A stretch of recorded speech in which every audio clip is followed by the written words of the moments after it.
Nós estamos estudando a Segunda Guerra Mundial, já vimos as causas, nós vamos ver o estopim da guerra, que é basicamente a invasão da Polônia. Eu já falei para vocês antes que o Hitler tinha muito interesse nesse porto de Danzig, porque ele precisava... Eu acho que o mapa vai ser mais claro que a minha explicação. Olhem aqui, gente. A Alemanha está aqui. A Alemanha está aqui. Olha onde está passando a ponteira do mouse. Está vendo? Mas a Alemanha também está aqui.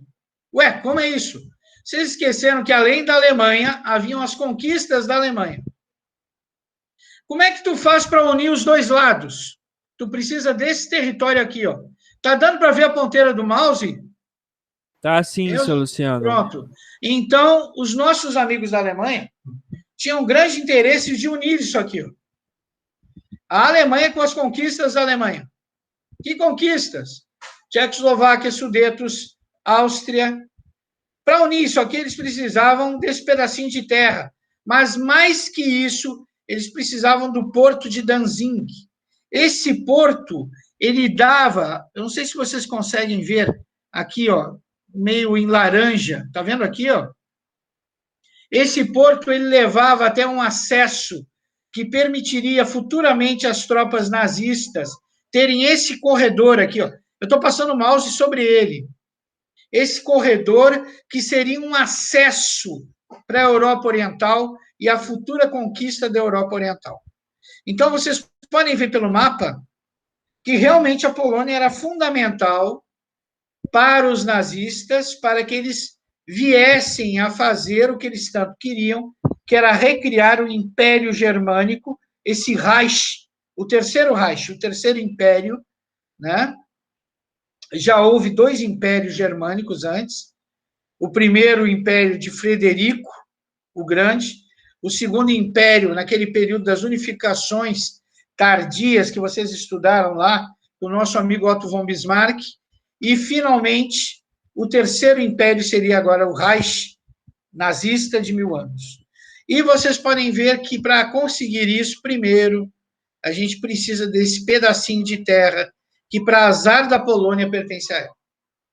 E precisa do porto de Danzig, para que se chegue até esse corredor que permitirá futuramente as forças nazistas invadirem a Europa Oriental. Tá ok? Deixa eu voltar ao slide anterior. Falei tudo isso, agora vocês entendem com mais clareza o item 1 e o item 2. Por que para os nazistas era tão interessante o porto de Danzig?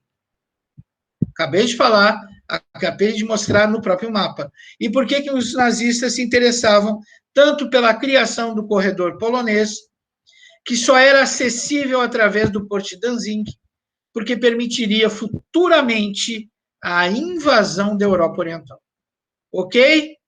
Então, Hitler invade a Polônia. Antes de invadir a Polônia, nós já vimos isso. Hitler faz aquele acordo germano-soviético de não agressão, né? E Hitler combina por debaixo dos panos com Stalin de que os dois ocupem a Polônia. Hitler ocupa uma parte, Stalin ocupa a outra. Continuando, gente. As motivações que o Hitler apresentava para o expansionismo alemão chega a ser até uma piada. Ele quer levar a Alemanha às grandiosidades do primeiro e segundo Reich, as teorias racistas da superioridade ariana e germânica, e ele também achava que, através dessa conquista, ele aumentaria o mercado consumidor e teria mais matéria-prima, o pensamento liberal aí, o que a gente já falou. Então, essas eram as justificativas que o Hitler dava ao povo alemão para a sua campanha expansionista. E o Hitler teve muito sucesso na sua campanha expansionista. Dê uma olhadinha nesse slide que está aparecendo. A guerra começa em 1939. De 1939 a 1940, olha o que ele conseguiu já. Ele conseguiu conquistar a Áustria, a Tchecoslováquia, a Polônia, a Bélgica, a Holanda, a Noruega e a Dinamarca. O Hitler ele traz de volta aquela teoria da guerra relâmpago, que os nazistas chamam de Blitzkrieg, e para o resto do mundo é Blistering mesmo. Tá? Então, ele em pouco tempo, isso é um ano, a máquina de guerra nazista fez um verdadeiro milagre. Derrubou 1, 2, 3, 4, 5, 6, 7 nações. E vocês não podem esquecer que, além dessas 7 nações, eles tinham aliados na Europa. Tinha a Itália fascista, né? Tinha Portugal fascista e tinha a Espanha fascista. Então, vocês começam a ver hegemonia nazista na Europa. Na Europa. Eles não estão conquistando uma nação, eles estão conquistando um continente. E já começou, né? Em menos de um ano, olha o que a guerra relâmpago dos nazistas conseguiu. E não podemos esquecer, os nazistas eles tinham simpatizantes no exterior. O Japão imperialista fazia parte daquele pacto do eixo, lembra que a gente falou? Itália fascista, Japão imperialista e Alemanha nazista? Pois bem, o Japão, mesmo fora do continente europeu, apoiava os nossos aí nazistas, né? Nossos não, Deus me livre. Apoiava os nazistas, tá ok? Gente, veja bem, o nazismo, ele é uma corrente, assim como a democracia, e ele se apresenta como uma alternativa à democracia e se apresenta como o único elemento capaz de deter o comunismo. Tanto o fascismo como o nazismo usam essa mesma retórica. Chamam a democracia de fraca, chamam o comunismo de monstruoso e se apresentam como o único forte que substituirá a democracia e como o único em condição de deter o monstro do comunismo. Tá? Isso é o princípio fascista e nazista para conseguir a simpatia da população, né? Tanto dos ricos como da classe média, quanto dos pobres. Então, no período anterior à Segunda Guerra Mundial, existiam, sim, partidos nazistas na Inglaterra, existiam simpatizantes de nazistas na França, vocês vão ver isso mais adiante, né? Vocês vão ver quando os alemães invadem a França, eles encontram simpatizantes lá, bem organizados até. E, pasmem, havia no Brasil também simpatizantes dos fascistas, né? E aí eu vou abrir um parênteses para que vocês entendam isso. Nós vamos estudar mais adiante, aqui eu só vou dar um insight, mais adiante a gente vai estudar isso mais detidamente, quando nós estudarmos a Era Vargas, quando voltarmos à história do Brasil, o Brasil da década de 30. O Brasil da década de 30, assim como as outras nações, eles entraram em contato com a ideologia fascista. E no Brasil se formou um movimento chamado integralismo, cujo líder era Plínio Marcos. Tá? Esse senhor, ele adotou a filosofia fascista integralmente. Os membros do integralismo andavam vestidos com fardas militares, né? E eles também tinham o totalitarismo, tinham a teoria do mito, né, de valorização do líder, tinham o corporativismo, eles defendiam todas as teorias fascistas. E também tinham o nacionalismo, o ultranacionalismo entre eles. E aí chega a ser uma coisa ridícula.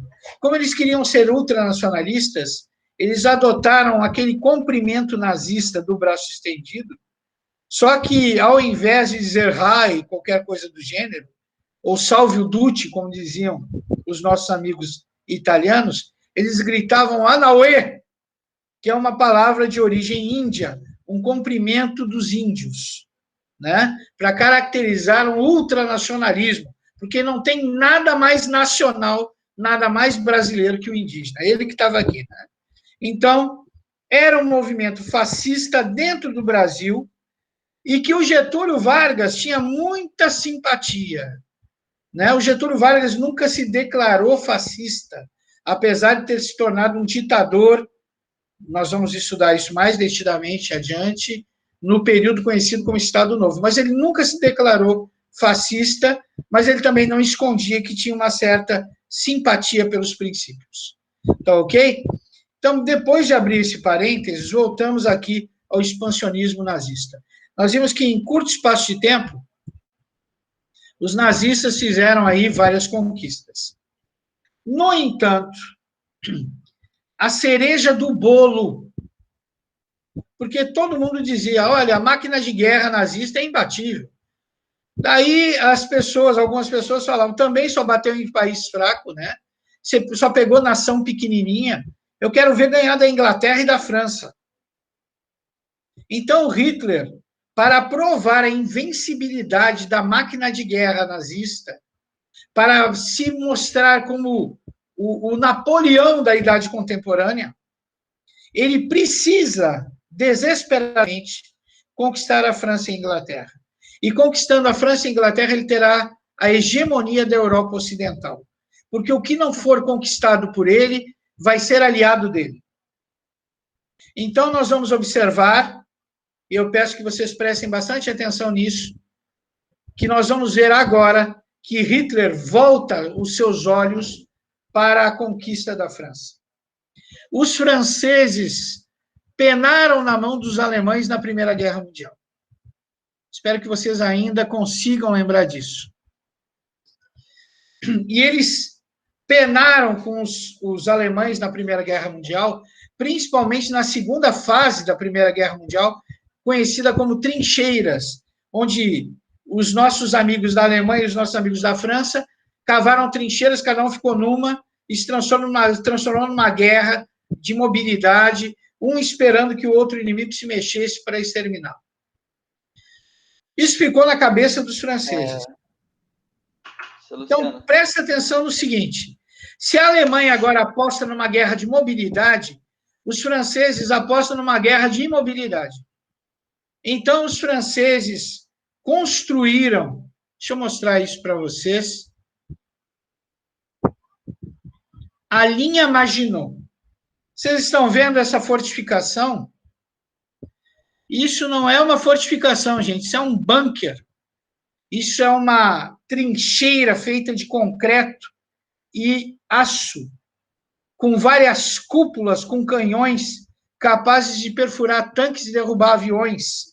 Mas o que vocês estão vendo é só a superfície da linha Maginot. Na realidade, a linha Maginot é isso aqui, ó. É um prédio de 4 andares enterrado, aonde os franceses tinham absolutamente de tudo. Tinham hospitais, tinham salas de recreação para os soldados, tinham setores de comunicação, tinham setores de armamento, tinham setores para blindados, tinham catapultas para arremessar aviões. Imagina, tu ali, daqui a pouco aparece um avião do nada. Tinham passagens subterrâneas que ligavam todo o complexo, inclusive com um pequeno metrô. A linha Maginot se estendia praticamente por toda a divisa entre Bélgica e França. 200 quilômetros desse gigante, dessa trincheira gigante construída pelos franceses. Uma trincheira intransponível. E os franceses apostaram tudo na linha Maginot. Eles vão concentrar 90% do seu exército na linha Maginot. Porque eles acreditam que nenhum exército do mundo conseguiria transpor a linha Maginot. Tá ok? Então, os franceses apostam tudo numa guerra de imobilidade. Já a Alemanha aposta tudo numa guerra relâmpago, numa guerra de mobilidade. Entre essa teoria da mobilidade e imobilidade, nós temos a linha Maginot. Esse gigante, essa fortaleza subterrânea, essa trincheira intransponível que se acreditava barraria o avanço alemão. E barrando o avanço alemão, como foi na Primeira Guerra Mundial, os franceses acreditariam que também aconteceria na Segunda. Se tu barrar o avanço da Alemanha, se inicia o processo de derrota dos alemães. Bom, eu disse para vocês que a linha Maginot, ela cobria 200 quilômetros da divisa entre a Bélgica. Ah, mas por que está a Alemanha aqui? Porque a Alemanha conquistou a Bélgica já. Da divisa entre a Bélgica e a França. Vocês estão observando essa linhazinha amarela aqui, ó? Olha a linha amarela. Sim, seu Luciano. Essa linha amarela é a linha Maginot. São 200 quilômetros dessa fortificação subterrânea, dessa trincheira, como vocês quiserem chamar. Agora, eu vou mostrar para vocês esse pedacinho em branco aqui. Vocês estão vendo o pedacinho em branco aí da Bélgica? O único pedacinho que os alemães ainda não tinham conquistado? Sim. E que vão conquistar agora? Dá para ver aí esse pedacinho? Onde a ponteira do mouse está passando. Pronto. Dá sim, seu Luciano. Bem aqui, ó, onde eu botei a ponteira do mouse, na divisa entre a Bélgica e a França, existia uma coisa chamada Floresta de Ardenas. A Floresta de Ardenas, ela permite a passagem para o território francês. E quem é que defendia esse pequeno trecho? Apenas 10% do exército francês. Os outros 90% estavam dentro da linha Maginot, esperando um ataque frontal da Alemanha. Gente, eu acho que os franceses, como muitos estrategistas, não acreditaram que os nossos amigos aí, os nazistas, conseguiriam passar blindados, infantaria, soldados, equipamentos, munição, ou seja, tudo que é necessário para uma guerra, pela floresta de Ardenas, porque era uma floresta muito densa, com muitas árvores, com muita vegetação rasteira. Ela era conhecida como a floresta escura, porque nem o sol penetrava, tão acirrada que ela era, né? Só que os nazistas fizeram o que se achou não ser possível. Eles colocaram a floresta abaixo, e eu peço que vocês prestem atenção, observem, eles colocam a floresta abaixo e começam a passar os seus exércitos em 6 frentes. Ou seja, coloca a floresta abaixo, destrói os 10% de força francesa que havia aqui. Não tinha condição dos franceses, com 10%, segurar a máquina de guerra nazista, né? Eles estavam inferiorizados em armas, em equipamentos, em tudo, os franceses.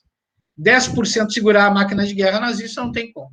Então, nós estamos vendo claramente que os nazistas entram pela floresta de Ardenas, destroem a resistência francesa e põem uma divisão nazista bem aqui, ó, de frente para o mar, para impedir que forças expedicionárias inglesas venham a desembarcar no litoral, nesse trecho de litoral, e virem socorro dos franceses.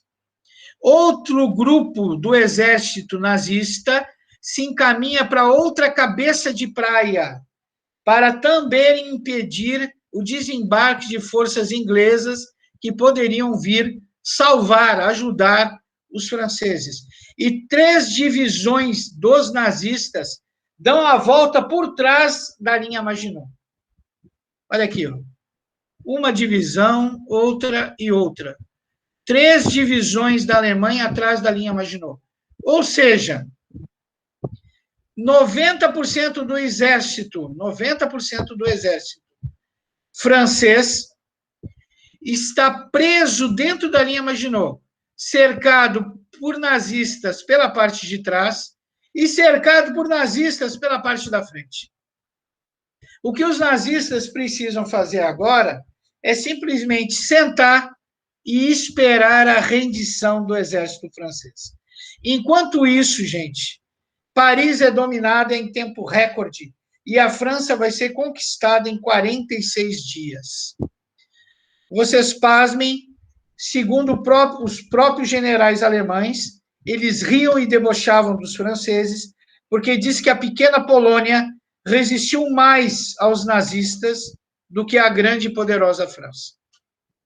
Então, agora, nada mais resta ao exército francês, a não ser se render aos nazistas, porque 90% desse exército está prisioneiro dentro da linha Maginot, cercado por nazistas por trás e nazistas pela frente. Deixa eu fazer um adendo para vocês, porque futuramente vocês vão ouvir muito esse nome. Havia um general francês chamado de Gaulle. Ele sempre foi contrário à linha Maginot. Ele queria uma guerra de mobilidade. Ele queria enfrentar os alemães com a infantaria francesa, que era a maior do mundo, e não ficar dentro de um buraco blindado esperando os alemães virem. Mas de Gaulle, infelizmente, não convenceu o governo francês. Quando houve a Batalha de Ardenas, de Gaulle consegue fugir do cerco alemão, né, e vem para essa cabeça de praia, onde está a ponteira do Mause, que os nazistas ainda não haviam tomado. E entra em contato com a Inglaterra. A Inglaterra vai mandar navios para cá e vai resgatar o general de Gaulle e alguns dos seus comandados, e serão levados para o Reino Unido. Vai ser só o que sobrou do exército francês. O resto ou vai se tornar prisioneiro de guerra, ou com o tempo vai se aliar aos nazistas, ou vai entrar nas montanhas e florestas e fazer parte da resistência. Então, nós estamos vendo, em tempo recorde, 46 dias, a França cair sobre o poderio de guerra nazista. Se alguém duvidava da máquina de guerra nazista, não duvida mais. Se alguém não acreditava na invencibilidade dos nazistas, passou a acreditar. Os nazistas realmente agora são considerados imbatíveis.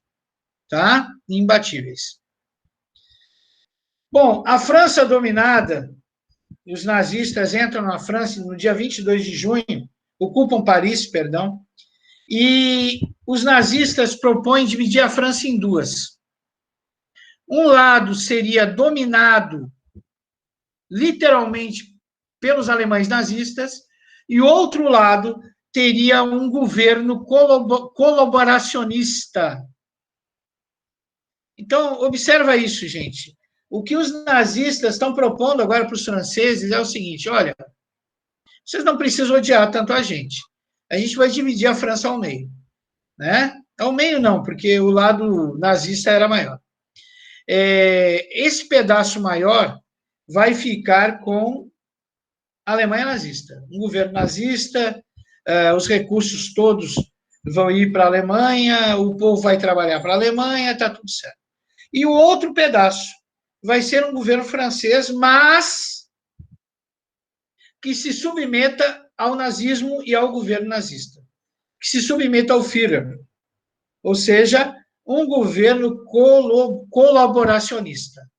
Então, agora nós temos duas Franças. Uma França totalmente nazista, que a capital é Paris, e outra França que ainda tem um governo francês, entre aspas, né? Porque esse governo francês é capacho dos nazistas, cuja capital do governo vai ser em Vic, na França. É escolhido pelos próprios nazistas para comandar essa parte que, teoricamente, ainda estava em poder dos franceses, um marechal conhecido como Philippe Pétain. Philippe Pétain, ele mesmo antes da invasão, ele se demonstrava simpático aos nazistas e se tornou um dos maiores colaboracionistas da Alemanha nazista em território francês.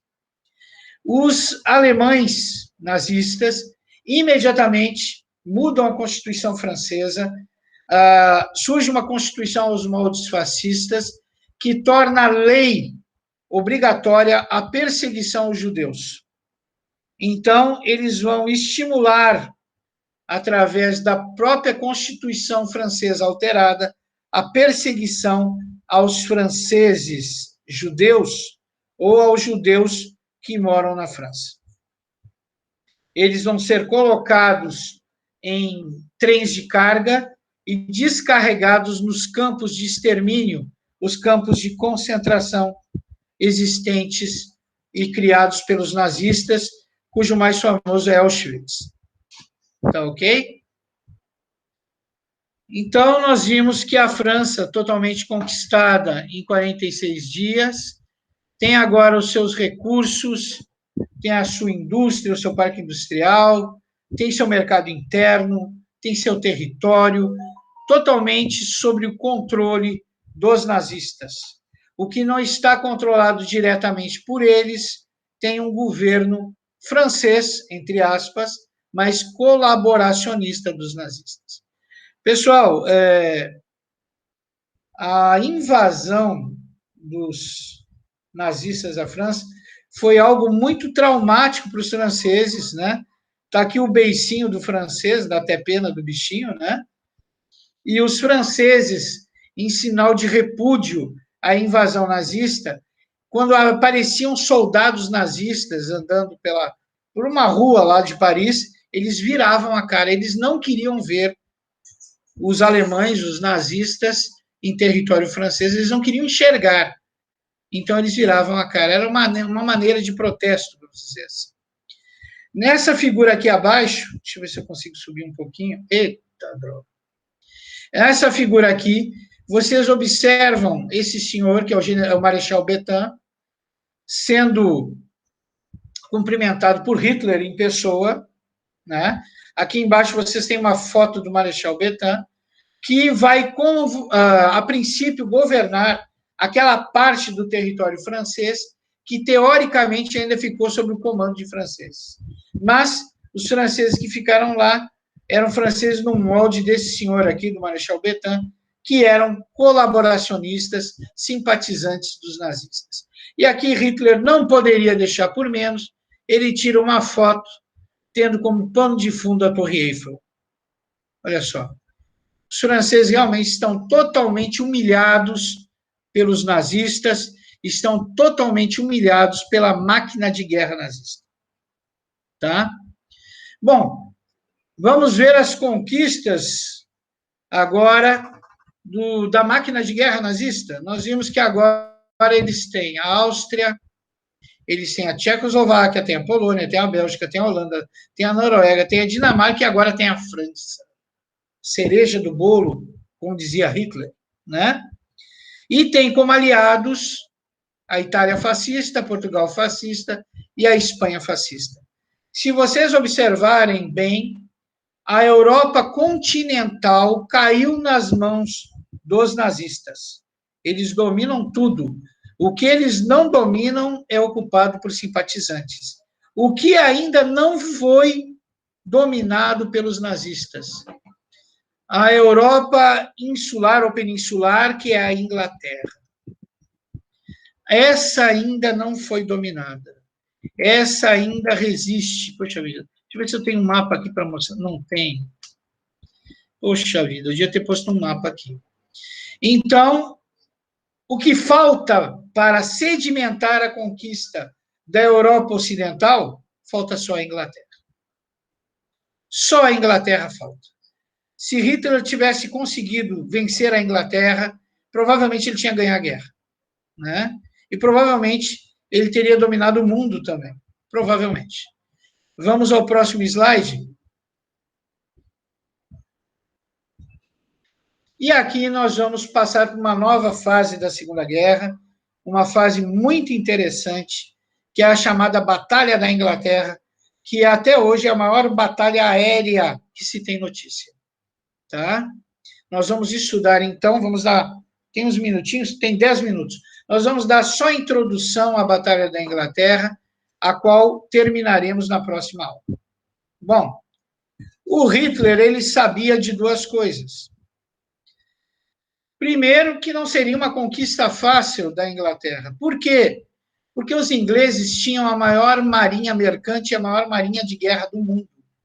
E se a Inglaterra não está no continente, ela é uma ilha, quase uma península, né? É peninsular.